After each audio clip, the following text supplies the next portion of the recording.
what point did you say I don't want to do Jujutsu Larry 4?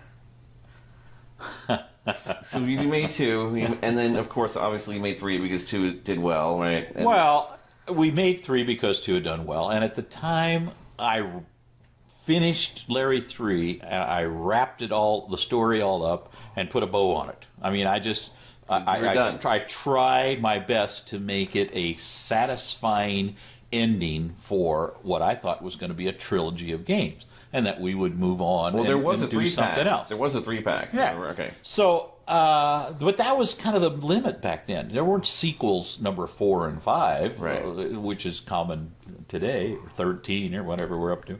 But at the time I thought, well, 3's enough. I'll do 3 games and I'll wrap it up. So that's why at the end of Larry 3, Larry ends up, dropping out of the game and landing at Sierra, and he goes by the Space Quest set.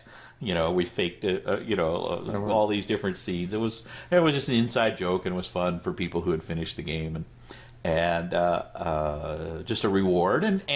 But when the game ended, Larry was sitting on this deck typing into a computer, saying, "Well, I think I'll start by outside a bar named Lefty's," and it was like the whole game had gone full circle, and Larry was writing his story in this thing.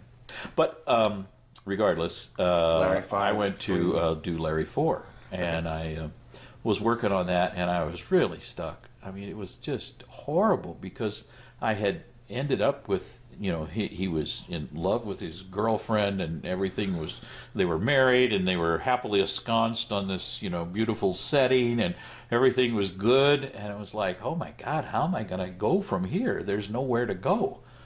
So I was really having trouble, and I sat and thought and took notes and did everything, but nothing came.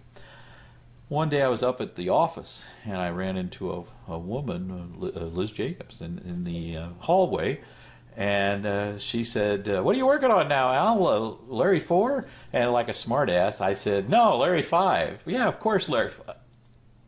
And I was like, oh my God, that's the answer. Who says I have to do them in sequence?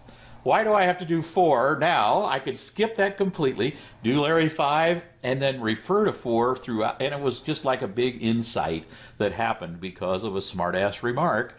And another ripple effect. Another ripple. And it became a real godsend because suddenly with, things were wide open. He could be anywhere, do anything. And I had the honor of this lever of being able to say, and you remember back during Larry 4 how this was, and it didn't dawn on me at the time. For me, it was a way out of a hole that I had dug in for myself.